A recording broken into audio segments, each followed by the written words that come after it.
Hi there, I'm Gareth. I'm just going to give you an induction on some of the key information it's worth you being aware of as you start your AAT studies. Let's start by thinking about some of the steps that are worth completing when you first start. Now hopefully you've received your complete study package, so you've got your material, you're raring to go. Well, a good starting point is to actually register with the AAT as a student. You'll need to do this in order to get an AAT student number. You'll need that number in order to be able to book and sit any of your assessments. You can start studying before you get that number, but you won't be able to actually sit any assessments. So you can either do it online or give them a call to speak to one of their advisors, but it's worth getting that process started. You should also then access your online learning resources from First Intuition. Now you can do that at firstintuition.mrooms.net. You should have had an enrolment key as part of your material. You can use that to gain access to online resources like online lectures covering the syllabus content. There are online debriefs of some of the tasks. You've got various other resources that you'll find extremely useful. As well as those resources, there are other things you'll find out there in the digital world. For instance, I actually have a Twitter account called @AATTopTutor, and if you follow me, you can tweet me questions, you can see tips that I give. I sometimes post links to relevant online lectures and blogs. There's a very good Facebook group that's worth looking at. They're called AAT Distance Learning. There's well over 3,000 members on that group now, all sharing their thoughts, asking each other questions. There's even a few tutors active on that group. Really good resource for you to use. It's won a few awards recently. Well, as I said, you're hopefully raring to get stuck into your studying. Now, first thing you can do in terms of your studying is to have a go at planning what your studies are going to consist of over the next few weeks. Now, it's a good idea, I think, to plan the full level. So how long do you want to take to get through the entire level? Roughly when would you therefore need to sit each of the assessments in the level? And then you can have a go at planning each individual unit. There's various study plans that you can complete for that, breaking each unit down into a variety of study sessions, and it's a really good idea to give yourself target dates for achieving each of them, and then a target date for actually sitting the real thing. So it's worth taking an hour or so at the beginning of each unit to set your plans out. You then got the learning phase of actually starting to get to grips with the syllabus content. You'll need to understand a variety of technical ideas and calculations for each paper that you're studying. You'll do this in conjunction with your course notes, whether you're attending a classroom course with a tutor or following a distance learning program. The course notes are written by tutors, breaking the material down into easily digestible chunks. Various lecture examples there for you to be looking at. Now, in conjunction with the course notes, you've got various online lectures which take you through the content. You've got various tutors, some of them including myself, for instance, explaining the material, showing you how to complete the various examples. So do make sure you're using them, and you can watch those lectures as many times as you want to build the familiarity you've got with the syllabus. Now, as well as using the course notes and the online lectures, you've also got a question bank of reasonably simple practice examples of a similar level to what you'll have seen in the course notes, just giving you a chance to practice what the material is covered, to see if you're picking it up at an appropriate speed, see if you can actually do the various calculations you're coming across. You should find that for each of those practice examples there's some nice detailed model solutions showing clearly where the numbers are coming from, hopefully making it very apparent and obvious how you arrive at the calculations. Now, as you're progressing through all of that information, you should find a series of regular assignments to have a look at. Again, just further practice with solutions for you to be checking that you are picking up the material adequately. Now, that learning phase, depending on the paper, could take you around about a month perhaps to cover, depending on how quickly you are studying. Once you've covered the content of the syllabus, you then move into the rehearsal phase, which is all about now practicing what you've learned in the context of more assessment style questions. So you now get a second question bank, the task bank of revision examples. You should find these will be more challenging than the practice examples in the question bank, because these are designed to be very similar to what you might see in the real assessment. And again, lots of detailed solutions showing you where the answers have come from, hopefully making it very easy for you to see what you need to be able to achieve. Now, at this stage, if you are having any difficulties, you can go back to the original course notes, just remind yourself of technical areas, rewatch the online lectures on specific things if you want a reminder of how they work, or equally, get in touch with your tutor. They'll be delighted to talk you through the various areas that you're looking at. So the rehearsal phase is now checking that we have the confidence to apply our knowledge in the kind of tasks we'll see in the real thing, where we can then move into our final stage of preparation, which is the mock phase, pulling together all of the tasks that you're going to see in an entire real assessment. And, well, worth making sure you attempt several mock assessments. We will be providing you with a few to have a look at, again with detailed model answers. And I think it's important at this stage that you do each of these mocks in full as a single exercise. Put yourself under the same kind of pressure that you're going to be in the real thing. So you've got a variety of mocks that you can have a go at. There's also the AAT's sample assessments. Now, the AAT sample assessments, which you can access through their website, well worth practicing. Again, very similar to what you can expect to see in the real thing. And these will tell you whether or not you're competent with what you've done. And I would always make sure that you are competent at the AAT sample assessments before you walk in to sit the real thing. Well, at this stage, hopefully, I'm ready to go now. So we can now book our assessment. Although you may well have already booked it, I think it's not a bad idea. Book your assessment several weeks in advance. Give yourself a target. Give yourself a date to work towards. Just make sure that you've got something to aim for. I think there's a danger if you don't have a target date to aim for, it's easy to push it back week by week and month by month. You might find you get to the end of the year and you've not done anything. So make sure that you're booking your assessment probably a few weeks in advance. We'll also make sure that you get the date and the time that you would like. To find the assessment venue that you're going to use, if you're not aware of one, you can use a search function on the AAT website or get in touch with your tutor. Hopefully they'll be able to give you an idea of where you could sit your assessment. You may well be able to do it at a First Intuition Centre, for instance. And once you have booked yourself in, do make sure you let your tutor know. It'd be very useful for us to keep track of our students if we know when our students are sitting their assessments, and obviously once you've sat it, how you did in it, hopefully being able to tell your tutor that you passed it first time.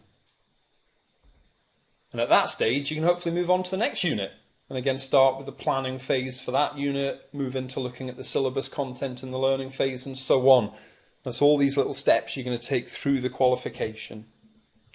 Well, the next few things are actually some information we need from you. So could you complete firstly this AAT student registration form? Just got a bit of basic personal information about yourself that we need for our records. So if you can complete that and return it to your tutor, and then also an induction assessment just to check that you are happy with all the things you need to know. So if you could complete that and send it in to your tutor as well, that would be fantastic. Well, there's a page now of responsibilities. So what are the responsibilities of you, the student, and what are the responsibilities of your tutor?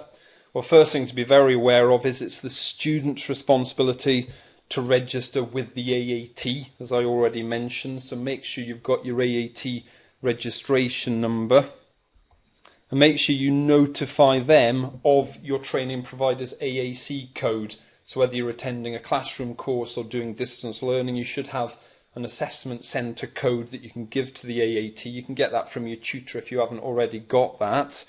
Now, as well as registering with the AAT, it's also the student's responsibility to enter for each exam that they wish to sit, and to do that by contacting their local assessment centre and booking on whether it's a computer-based test or a computer-based project.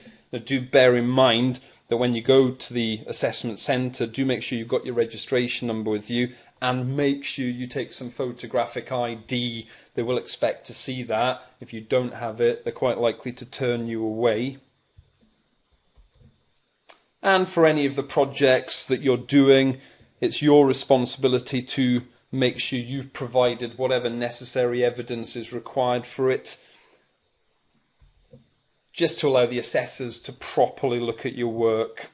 So those are the students' responsibilities. Well, what about the tutor's responsibilities? Well, the tutor will help to agree a study plan with you for each of the units that you're dealing with, hopefully making sure that you've got reasonable timescales to work with. For any computer-based project, such as at level 4, your tutor can help you with the decision of whether you're going to do it on work-based evidence or using maybe a case study assessment for that. So again, that's something you can talk to your tutor about. And your other tutor responsibility is to give you constructive feedback on what you're doing, whether that's by way of assignments they may look at, or mock assessments they may look at, or your general performance in projects, and hopefully how you can actually plug any gaps, particularly when you're doing some of the projects. They'll give you a steer as to what exactly you can do to raise yourself up to the level of competence. Now, your relationship is most likely to be directly with your tutor, but for some of the papers there will be assessors, and the assessor's responsibility is just to make sure that they are following the AAT's own code of conduct and quality assurance system, just making sure that they're assessing your work in the appropriate way, and again giving you constructive feedback on how you're doing and what you need to do to achieve competence in any work that they've looked at. Well, I'm now going to talk you through a few of our policies that are worth you being aware of. Now, starting with an important one for some students, which is reasonable adjustments and special considerations. Now, we basically need to make sure that individual students are able to undertake their qualification and their studies and their assessments in a way that's going to suit them. Now, reasonable adjustments can be given and special arrangements can be made if it's relevant and appropriate to certain students. Examples might be giving extra time for students who have dyslexia, for instance, giving rest breaks to students if they have physical disabilities, maybe providing a scribe or somebody to type answers for a student who has a broken wrist. I actually acted as a scribe once for a blind student. Now, if you want more detail on this area of reasonable adjustments, you can look on the AAT's own website. Our policy is very much based on the AAT's own policy in this, so you can look at www.aat.org.uk/reasonable adjustments, see what the AAT's policy is. There's also special consideration which can be extended to students if there are unexpected situations like illness or bereavement, but will still sit their assessments, so perhaps aren't going to be performing at their best. Now, if you think any of this does relate to you, best bet is to actually raise the issue with your tutor and maybe the centre's IQAM, which is their internal quality moderator, and just let them know what the issue is, and they can think about what the most appropriate response to it would be, perhaps in conjunction with talking to the AAT. Well, we've now got a little bit of information on First Intuition's Equal Opportunities Policy. We are strongly committed to treating all students fairly and equally, regardless of colour, race, nationality, religion, ethnic or national origin, gender, political opinion, disability, marital status, sexual orientation or age. And actually, although this does particularly relate to our students, it does extend to our staff, any other customers that we deal with, suppliers, and to everything that we do within our business. So do feel free to talk again to your tutor if you feel there are any issues in that regard. You might want to be aware of the complaints procedure. We're extremely proud of the feedback that we get from our students, but sometimes things go wrong. So if you do have any complaints, here is the procedure to follow. Well, firstly, go to your course tutor. Hopefully most issues can be resolved very quickly and efficiently directly with your tutor, and just have a discussion about the issue and your thoughts on it. If you're unhappy with that, you can take it to the AAT course coordinator, who will be a more senior manager within the part of the business that you're dealing with. They will be able to then look at the issue in more detail and hopefully let you know what they think about it. If, on the other hand, you're still dissatisfied at that stage, well, you can escalate it either to the Director of AAT Studies for First Intuition, Crystal Haygreen, or to myself, Gareth John. Now, we both work at 35 Hills Road, Cambridge. You've got a telephone number that you can use there if you need to get hold of us. So please come to us if there are any major issues that you haven't had a solution to. We're extremely keen to make sure that we are delivering the best level of service to our students. Well, the next little element is looking at our disciplinary procedure. Very, very rare we ever get this kind of situation. I can't literally remember in the last few years us having a problem with this. But if we feel that an action by a student constitutes a breach of discipline, then we'll arrange a meeting initially with the student to look at the facts. This minute will be minuted and held on your student record. Now, if we do believe a breach of discipline occurred, then we will ensure you understand what the problem was and why it was a problem. So we'll discuss the breach with you. We just want to ensure no repetition occurs. Generally, we can sort things out very informally. However, if the breach of discipline is serious, or if it's a repeated issue that we're seeing time and time again, then the course manager will record this in a letter both to the student and typically to their manager at work. Well, we've then got the assessment appeals procedure. So some of your assessments will be looked at by a human being and they will assess and give you a result. If you're unhappy with that, so if you feel our assessment of your work was not correct, got a procedure you can follow. Firstly, and again, most things can be resolved pretty quickly by chatting with the assessor. You can explain why you believe the assessment is incorrect. They can give you their views on it, and you can hopefully come up with an agreement at that point. If, however, you remain unhappy, you can put this in writing on the form of the next page and send it to the AAT course manager that you have at the various parts of the business that you might be dealing with. The manager will then have your assessment independently assessed, so somebody else will have a look at it and you'll be informed of that outcome following on from that. If you're still unhappy at that stage, you can take your complaint to the AAT. You can go directly to the AAT themselves using projectappeals@aat.org.uk, and again they'll inform you of their decision as soon as possible.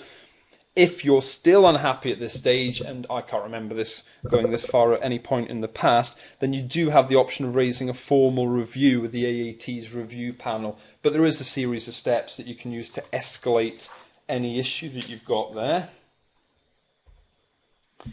Well, those are the key policies that I think it's worth me chatting through here. There are some other ones that I would like you to read through. So you've got a malpractice policy. If a student is suspected of any kind of malpractice in the conduct of an assessment. And you can see some examples of student malpractice listed there and what will happen in that sort of situation. So please have a bit of a read through that, including make sure you're aware of the sanctions and penalties. For instance, being disallowed from continuing your course if you've behaved particularly badly in an assessment. Next page, we've got the privacy policy that we use in terms of students' personal data and security of that data. So please have a read through the detail here. We've then got our sustainability policy. First Intuition are very committed to sustainability, both of our business but also of the environment. So please have a read through that statement as well, including the key aims that we have for our sustainability policy. We've also then got a safeguarding policy, particularly when we come into contact with young people studying AAT or possibly vulnerable adults.